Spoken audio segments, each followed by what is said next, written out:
Hey everybody, just continuing on here.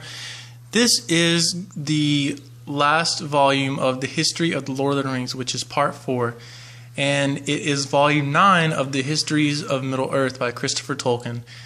It is entitled Sauron Defeated properly, because Sauron will be in fact defeated within the confines of this book. This book, by the way, the cover is illustrated by Alan Lee. This book contains within it is the first part is the wrap up of the Lord of the Rings, and then the second part, which is very, very interesting, it is the history or the Notion Club papers, which is a club that Tolkien was part of, but I'll explain a little bit more about that later when we get into it. So let's open it up and see what we got inside.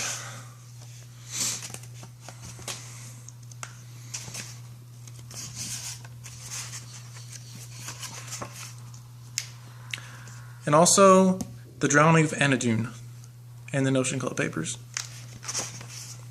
Okay, so here we go. Part 1. It is entitled The End of the Third Age.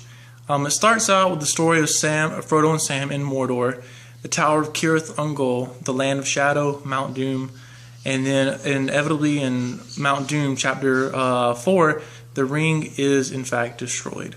Then you have the Field of Cormallen, which in the Lord of the Rings is spelled with a C, and I've noticed that even in the pronunciation key in the back of the Silmarillion and everything, every name that Tolkien has configured that begins with a C has the K sound.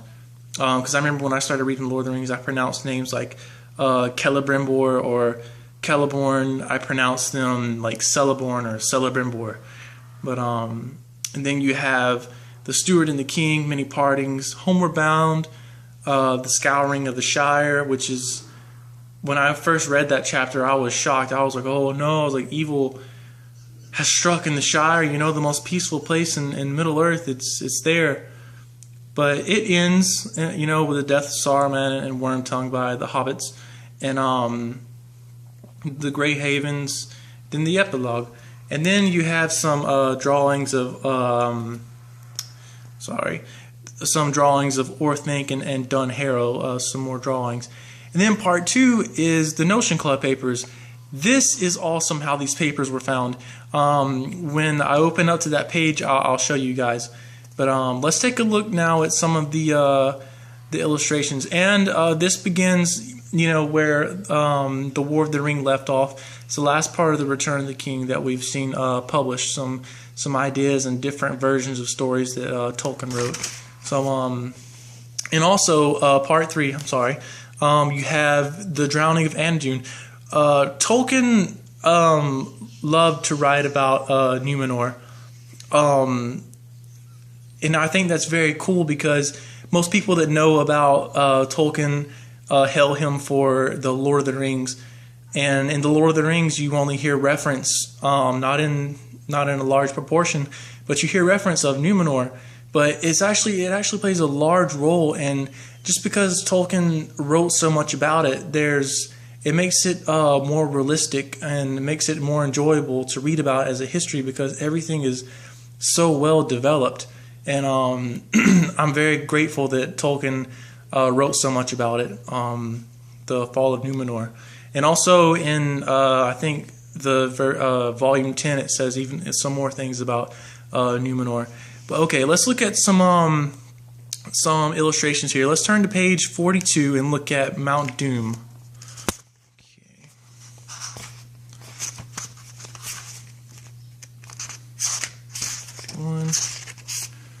Okay, 41 and 42. Okay, here.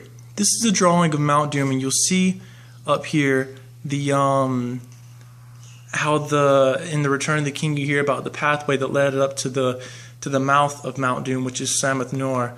That's where Frodo went in and destroyed the ring with the help of Gollum, of course. And his ever faithful servant Sam followed him there. I thought it was a really cool drawing. But let's look at some more of these. Page 130. One really cool thing about this, guys, is that if you have the letters of J.R.R. Tolkien, some of the very first letters that I've read in there are he wrote a letter to his soon-to-be wife, and he was telling her of a language that he was developing, and he called it a fairy language. And it's just amazing to me because he stuck with it, and look what he created. This is all legible, and you can read it. It's Elvish writing. I just thought that was amazing, like, to see how far he came with it. Like, he developed a real language that you can actually speak. It's amazing, and it's a beautiful language, very well written. So these next couple of pages are going to be some different drawings of Orthanc. You see the ring of Isengard and the mountains, everything. Some different drawings. This was the view of Orthanc from the top. Then you have some more drawings like what we know here. Pretty much look similar to what we view as Orthanc. Then these next ones are Dunharrow. You know, that leads into the past where the King of the Dead is. Who enters my domain? Then you have here the stairway, you know, that was capitalized on in the Return of the King film. You know, the zigzags back up into the mountain. And let's take a look at the Notion Club papers now. The surviving page of... Wait, let's see here. Hold on, sorry. The title page of the Notion Club papers, page 154. These papers were found by a editor there. His name was Howard Green. This was the Notion Club papers. It had a few members in it. Tolkien was a member, obviously, and he wrote papers. And I'll pause it here so you guys can read this page. It is very, very interesting. So please pause and read that. I'll try to focus it for you. Okay.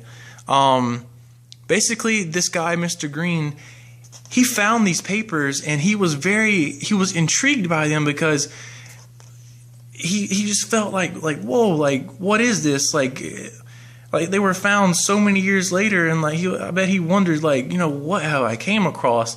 Most people probably would have thrown it away, but like it inspired him, and obviously Christopher knew about it, but I just thought that was a great find, you know, to find these papers, the Notion Club papers. That must have been like amazing to him to find that, especially after he found out what they were and who they belonged to. It must have been a very rewarding feeling. But yes, the rest of Sauron Defeated pretty much composes of the Notion Club papers, their story, what this Notion Club was, and then it goes back into the tale of, you know, the downfall of Numenor, and the original text, the second text, and then you had the third and final form of the drowning of Anadune. And then you have Lodum's report on the Anadunic language, which is page 413. Then you have your index. But yeah, that's that's Sauron Defeated. That is the last of the histories of the Lord of the Rings. Again, if you want to buy these books, Amazon is going to be your best bet, and you're going to be able to get them for cheapest on there. I think this one cost me about $15, and it looks, you know, it's in awesome condition. It's practically brand new. But yeah, I hope you guys really enjoyed this video. There's 3 more volumes left, so stay tuned for Morgoth's Ring, The War of the Jewels, and The Peoples of Middle-earth. All right, thanks, guys.